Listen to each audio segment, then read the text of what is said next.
Hello and welcome to the Strong, Healthy, Happy podcast. My name is Debra. I'm here today with client questions, client wins, some of the challenges that my clients are experiencing. And although you may feel that this isn't about you, it is all about you, the listener, because you may be able to resonate with a lot of what my clients are saying, both positive and negative, what they're struggling with, difficulties. And let's face it, it is certainly more difficult this time of the year. It's very cold. The weather's been extremely challenging, and it does impact our ability to do what's required to benefit our health. Stay mindful of weight loss goal is if that is a goal that you are working towards at the moment. And I'm going to talk about how my clients are doing. And so stay listening because this is really going to help you in your own journey.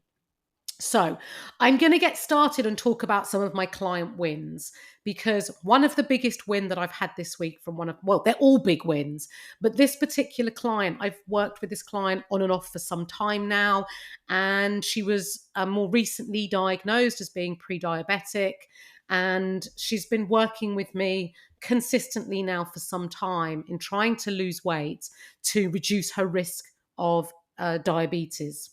And so she had a recent appointment where they took bloods, they monitored the glucose levels in her blood, and having had previously a really high level that was outside of the normal range, it was in a very high range. She is now in the normal range and she has dropped a lot of weight. And it's so good to see the rewards of her efforts in terms of her long-term health and reducing her risk of diabetes. Is I'm just so happy for her. It hasn't been easy. She has worked very hard, but more importantly is recognizing that taking care of your health is not just about the way that you look. It's a very valid goal and it's a very important goal, but sometimes we have to look at the bigger picture about our quality of life, our longevity of life, reducing risk of those long-term illnesses and diseases that can come alongside being in an unhealthy body. So it is really important to recognize that taking care of your health has a bigger picture, as well as obviously wanting to look and feel your best and feel comfortable in the body that you're in. It's your body, it's the body that you're in every day. And I want you to feel comfortable and good in it, as well as positively impact your long-term health and reduce your risk of any long-term diseases. So a huge, huge well done to my client, Vicky. Now, another client, Hannah. Now, what's happened to her in terms of her circumstances are anything but a win. She unfortunately has had a couple of weeks of absolute sheer hell. Her house had a flood. She lost all her electricity. There's been obviously damage within the house. She's had to move out. She's got a young son, a husband. They've had to move into a hotel. It's been extremely disruptive. She's had no kitchen. Alongside that, she had a freezer full of food that's all had to be thrown away. And the stress of her situation, which has been beyond her control, has placed a lot of stress on her. Now, she had every reason to give up on her goals, to not bother. She didn't have to do, if anyone had any challenges or an excuse not to prioritize her health and her goal, it was my client Hannah. But actually, she really, really has focused on controlling what she can and managing her stress, because she knew that just disregarding all the work that she's done to date, because of the situation, it wouldn't have made her feel any better. And so even though she didn't have a kitchen, when she ate out, she always made the smart choices. She also bought good old M&S high protein ready meals so that she could microwave them, eat them in the hotel room. Like, she has done everything possible. Now, as a result of this, over these past 2 weeks, we've been coaching almost a year, but over these last 2 weeks, she has actually got down to her lowest scale weight. Now, stress probably has contributed to this as well. But stress can also increase the fluctuations on the scales. But one thing about Hannah is that she has made consistent progress every week. And this week is just another consistent measure of progress for her, not just in terms of her scale weight, but in everything that she's managed to achieve in a very, very stressful situation. And over the year that we've been working together, she has now lost a total of 60 pounds, which is over 4 stone. And she has proved that although life can get stressful, you can choose how you respond to it as opposed to how you react to it. And there's a big difference between responding with a considered response and approach and mindset as opposed to a reaction, which is more of like a throwing your dummy out the pram and letting everything go, which, ultimately sometimes that might be the right choice for you, but also it's thinking about it, short term relief, but how will it make you feel in the long term? And Hannah has done an extremely incredible job. Now I have another client called Vicky, and she has her wins this week as she's attended 2 socials, and she decided to drive to one of the socials so that she decided to drink at one but not at the other. And this is a really good thing. She's thought about it, and she's picked the social that she wanted that lent itself to enjoying a drink at more than another, and she was quite happy to drive. She's also bought a new top and a jacket in a smaller size, which is an incredible win. She says it definitely is a win. And a friend asked her if she'd lost weight, and I'm not surprised your friend asked or noticed, Vicky, because you've also lost a considerable amount of weight since we've been coaching. We've only been coaching a short time, and you've already lost 11 pounds. So I'm sure that your friends are going to be noticing. And the fact that you're wearing smaller clothes is a great measure of progress alongside that scale weight. Remember, scale weight is just one measure of progress. It's not our only measure of progress. Now, Ellie set herself specific intentions this week. She was very definitive and very specific about what she wanted to achieve this week, and she has absolutely nailed it. She has hit her daily step target. She has hit her calories and food choices. She's made all these choices to align with her goals. She's been to netball, she's been to box fit, and she got in all 3 of her home strength workouts, and she is feeling proud. And you should absolutely feel proud because you set the intention, you scheduled it into your diary, you stayed accountable to it. And what you've done is you've proved to yourself that you can do what you say you're going to do. Because if you let yourself down, you're lowering your self-trust and self-belief. But by doing what you say you're going to do, you're going to be increasing your self-trust. So if you're listening to this podcast, not one of my clients, and you say you're going to do something, but you don't fully commit to it, if you don't do it, you're sort of showing yourself that you never do what you say you're going to do. But if you fully commit to it, and by fully committing, what I mean is that you plan it, you schedule it into your diary, just like a nail appointment, just like a hair appointment, just like your Botox appointment, whatever it is that you're going, whatever it is that you normally do, you're not going to miss those appointments. So don't miss the appointment to do your exercise, to go on that walk, to plan and cook a healthy meal. When you do what you say you're going to do, it's such a great feeling, and you prove that you can do what you say you're going to do, and it makes it easier and easier for you to keep repeating this. So a huge well done, Ellie. Now, Ellie was also feeling a little bit despondent this past week about her lack of progress on the scales. And I encouraged Ellie to continue focusing on the process and stop worrying about the outcome. The outcome being the number on the scale. Like, stop focusing on that. You can't just worry about the outcome if you're not worrying and focusing on the process. And this is why the fact that Ellie has nailed all her intentions, these are the things, these are the process. And her scale weight, as a byproduct, has come down, which shows that you've just got to keep doing what it is that you need to do and worry about the process, and the scales will take care of themselves. And they absolutely have.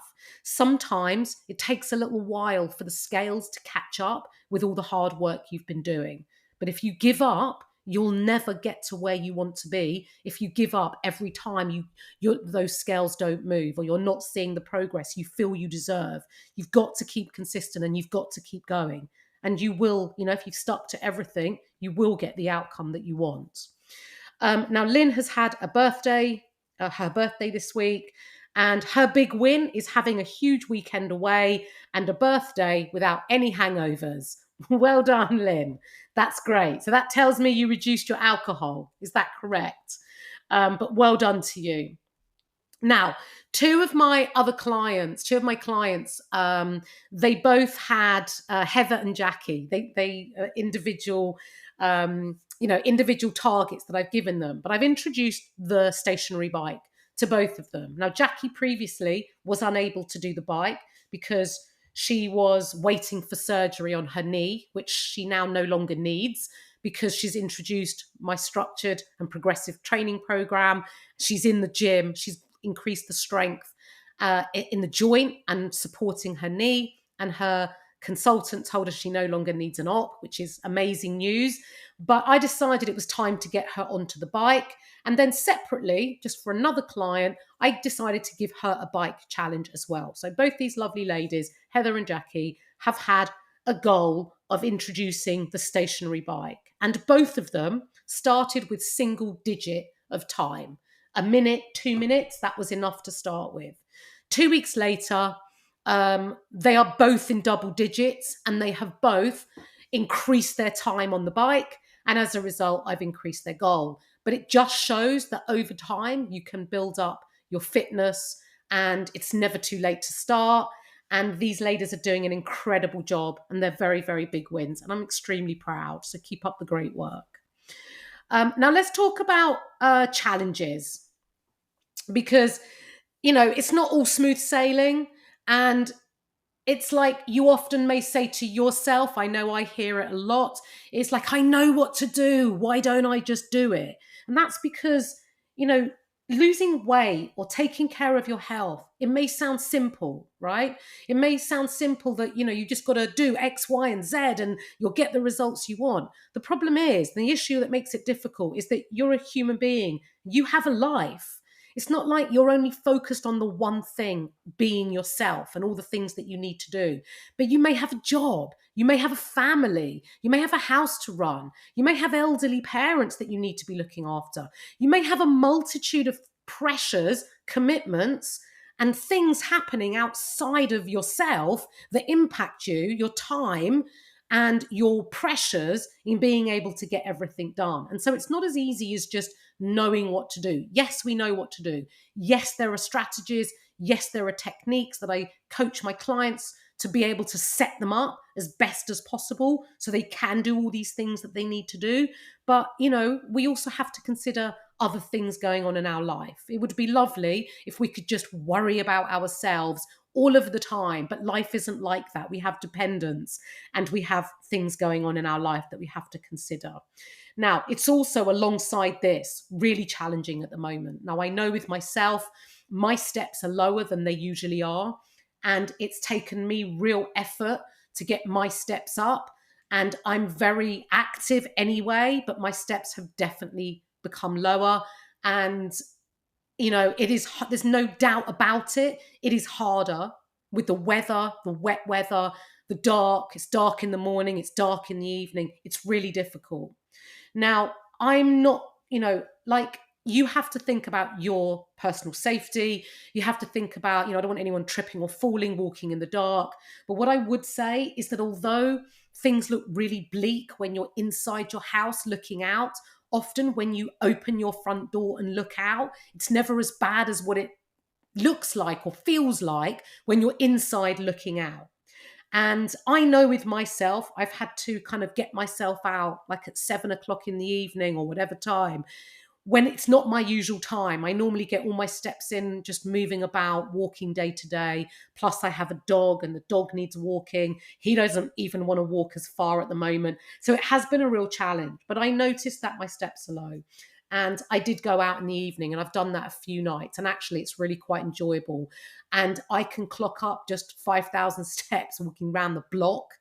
And it might sound like a lot, but you would be surprised how many steps you can accumulate from just a 10, 15-minute walk. So if you are low on steps, do try and get yourself out. If you have a gym membership and you use a gym, then obviously you can use the treadmill sometimes inside of the gym. It's obviously preferable to get out in daylight if you can and be outside for the benefits of being outside to your mental well-being. But if that's proving too difficult, just walk 5-10 minutes at the end of a workout to bump up your steps. Now, one of my clients has had to really force herself out as the weather's been really rubbish. And she recognizes that it's not something I can physically help her with. But I do just want to encourage you to try and do the small things to increase your steps. If you can break away from your desk, if you're working from home or an office, just try and get that scheduled time in for a walk so you don't get meetings booked in and you know that at 1 o'clock you're going for a 10-minute walk. It will do you the world of good. It will increase your productivity when you get back to your desk. And the fresh air and the movement you can't fail to feel great from fresh air and movement. And even just 3 10-minute walks a day, you'd be surprised how many steps you can clock up. If you are out on an intentional walk, perhaps think about lengthening it, because if you're already out, you may as well be out for another 5 or 10 minutes or so. Try and increase the length of that walk. If you're going to the supermarket, are you parking right near the entrance? If you are, start parking at the back of the car park. Make yourself walk to the entrance and then back again. It's all movement and it all contributes. Same for work. Are you driving right up to the entrance to your work? Or are you getting off the train station the closest to your work? How about you get off the train station the one stop before and walking the last little bit? Or parking your car furthest away from your work entrance or a little bit round the corner, making yourself do that little bit of walk to get in and out of the office. So just think about those small things. I always say for anyone that's working from home, if you're working downstairs, use your toilet upstairs. So you walk up the stairs and back down again, and vice versa. Um, Ellie has recognized that she has got so many more socials booked in now for December, but she listened to my podcast, and I'm presuming she listened to episode 76, which was the title was The Hard Truth About Alcohol. And although it's mostly about alcohol, I did talk about social occasions. And she's been able to take the advice from that episode. And if anybody listening has not listened to that podcast episode, I have had so much positive feedback from that episode because it's helped people who, enjoy a drink, but just gain more understanding about what it brings them. And, there's no right or wrong, there's no judgment, but just gaining a bit of understanding about your own behaviors, why you do the certain things that you do, what role alcohol plays in that. It's a really, really good episode to listen to. And there's also a worksheet that goes alongside it. Just with some questions for you to ask yourself. And you don't have to fill out the worksheet. You can just listen to me read them out and you can think about your answers. But what Ellie's done as a result, so what I advise my clients is they write out a list of all their social occasions. Because although you've got them in your calendar or your diary, they're all a bit sporadic. You can't really get a gist of how many, how frequent. So writing them out makes it a bit easier for you to view those social occasions. And then look at each occasion. Is it drinks? Is it nibbles? Is it a 3-course meal? Is it a meal at your house? Is it a meal at someone else's house? Like, what is the social? And what does that social look like for you? How do you want to show up at that social? Rate it. Now, it doesn't mean that you're rating the social in order of who's more important. It's you rating the social in order of the importance to how you show up in terms of alcohol and your approach to the food. Some events, you may want to relax a little bit, not think about things too much, enjoy a few drinks without overthinking things. But there might be other of those socials where you think, oh, you know what? I'm going to drive to that. I don't need to drink at that one. I'm quite happy driving to that. Or you might decide, oh, you know what? That's more about the food and less about the drink. I'm not going to drink at that one. Or I'm just going to have a glass of Prosecco and then I'm moving on to a soft drink. Or it might mean that you want to have, cocktails with the girls. It's a girls' night out. You're not making compromises, and that's fine. But you need to be intentional with all your social occasions and think about what it is and how it is that you want to show up to them. Because if you go into all of them with no plan and you're indulgent at all of them, you are going to regress from where you want to be. You probably won't feel great for it. You'll probably struggle with sleep, your energy, your mood, and you're just not going to feel good in yourself. So when you have a more intentional approach and you show up and you commit to the plan that you're making, you know exactly where you are, and the chances are you'll feel great for it. So really think about that. And I'm really pleased that Ellie's taken this on. Now, lovely Vicky had a big fall in netball practice last week. She's badly injured. It's affected her ability to exercise. It's affected her ability to go out walking. She recognizes how much walking had become part of her day-to-day life, where previously it wasn't, previous to coaching. She's really missing it, which she's kind of sort of recognized as a win that she's missing it, although her situation is very frustrating and it's not a win. But the fact that she's missing her walk and feeling frustrated about not being able to go for a walk shows that it's become part of her life. Prior to coaching, her steps were way lower than they are now. And it shows, and it's shown my client Vicky, that walking really does have huge benefits, mentally, emotionally, and physically. And when you can't do something that you want to do, no matter if it's exercise, no matter what it is, when you can't do something, it makes you feel more grateful for the times that you can do it. So if you are fully able, if you tell yourself you don't want to do something, or you can't be bothered, or you're not in the mood, remember, you get to do this. Like, you get to be able to walk. There are many people who are not as fortunate, and it's only when something is taken away from you that you realize how fortunate you are. Now, for Vicky, the priority is on her recovering. You don't want to set yourself back from doing too much if you're unable or you've been advised not to do too much from a professional or a doctor or whoever you've seen.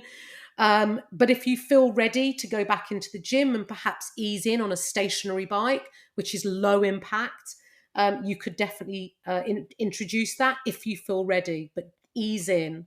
And obviously introduce maybe shorter walks, but perhaps a bit more frequent, rather than spending long amounts of time on your feet. Now, you've also stated that you might try and go back to netball. Now, be confident that you're not don't rush back too soon, because that might set you back.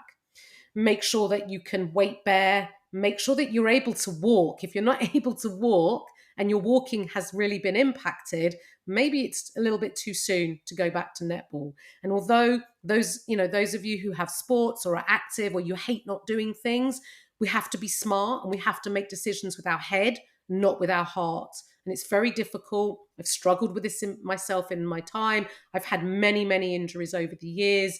And it's like you want to get back to doing what you can, but what you don't want to do is regress. So make sure you're very considered with your decisions.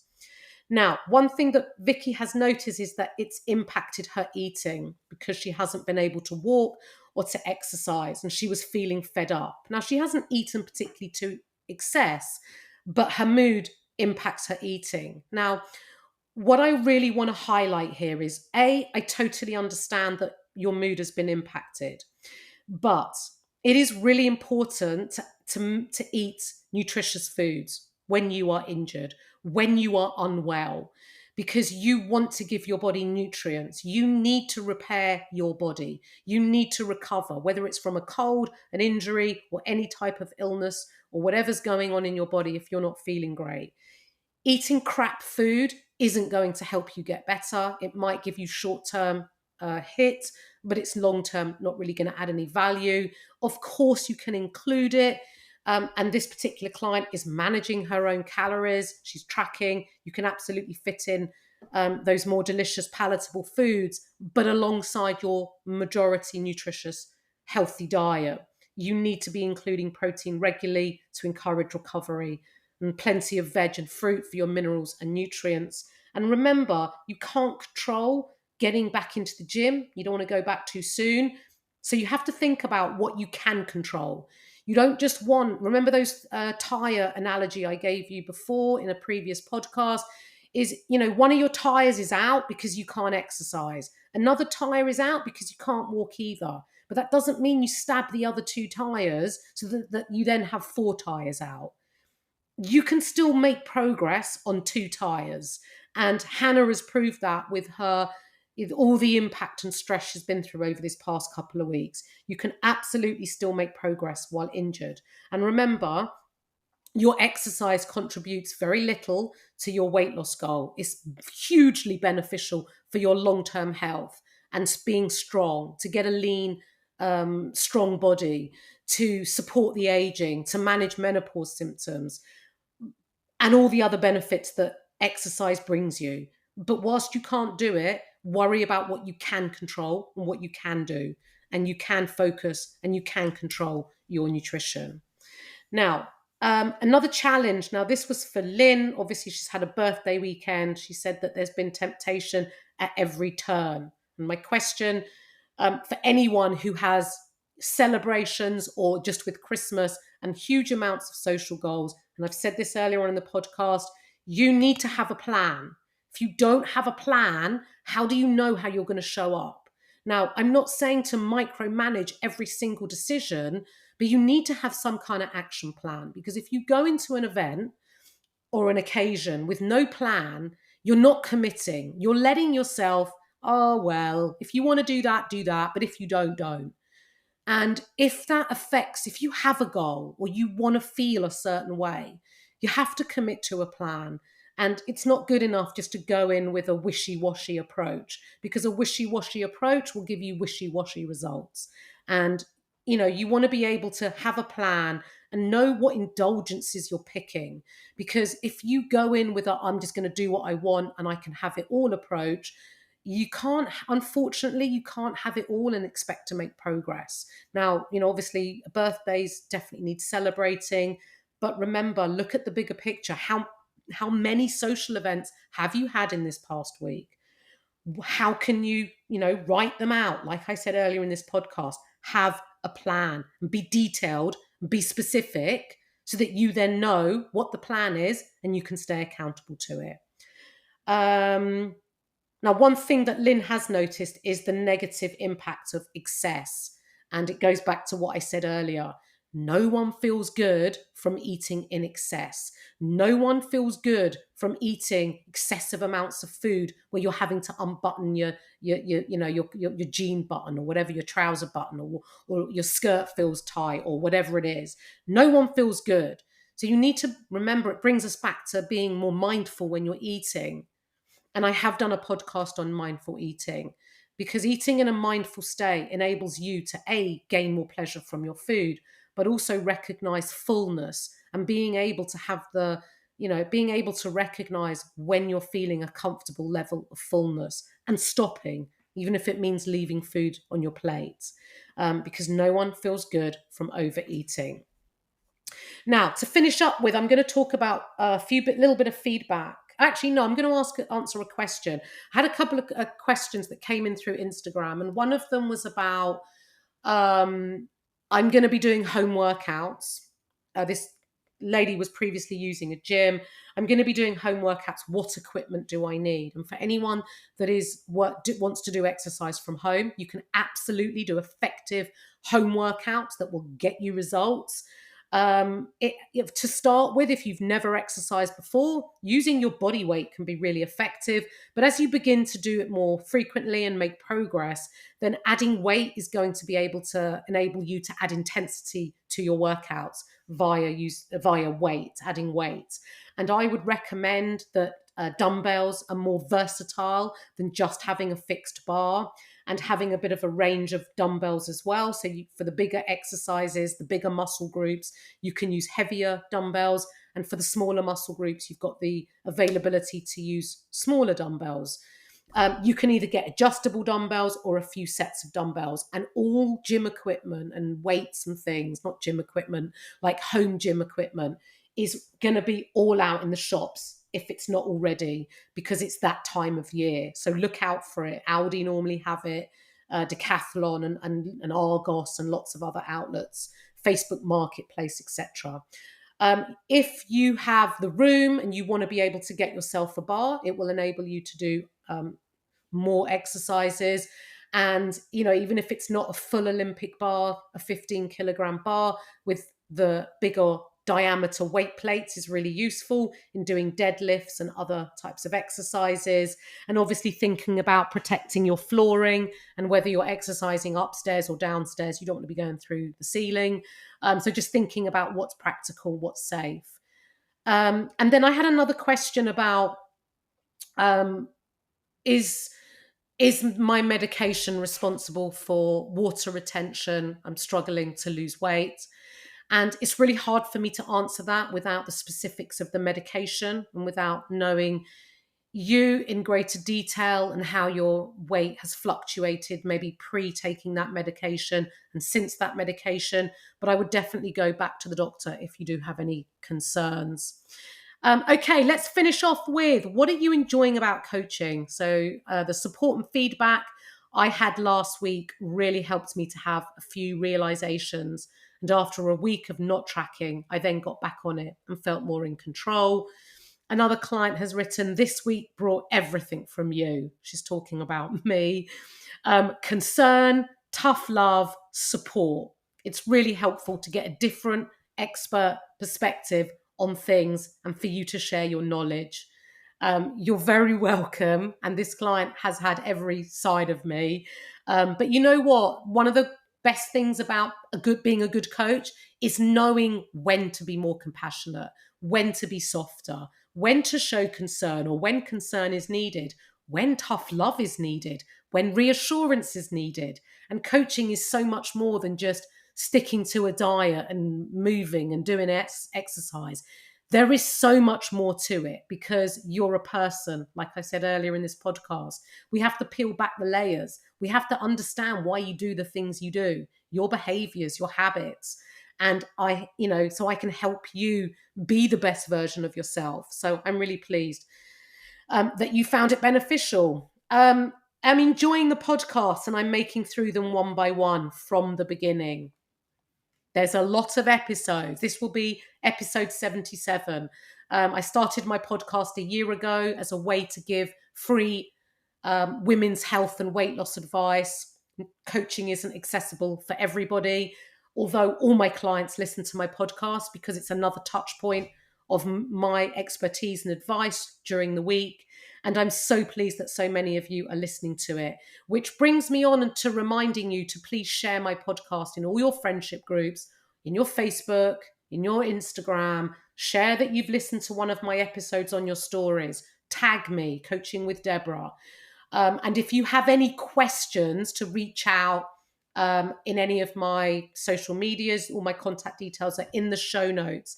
And if you would like to join my intake of January coaching, please fill out the application form in the show notes. I would love to have you on board. We are a very, very supportive community of women all working towards goals, probably very similar to yours. And sometimes we don't have that support in our everyday life. So being part of a community is really, really helpful. Plus you have the guidance of me and the accountability and the expert advice. So please do think about exploring coaching. Filling out the application form doesn't mean you've signed yourself in blood. It's just an application form, and we can just talk further about your goals and see if it's right for you. And then lastly, the last bit of feedback from clients is what she's enjoyed about coaching is the focus. And that's one of the key things, is that you have my coaching. You know, some days is more than others, but I am present in the group chat pretty much daily. Sometimes on a weekend, I may not be so active, but generally day to day, I get ladies thinking about where they're at, how they're feeling. They communicate and support each other freely within the group chat, and it's a great environment to be part of. I hope you found this podcast helpful. I will catch up with you on the next one, and thank you so much for joining. And thank you to all my amazing clients.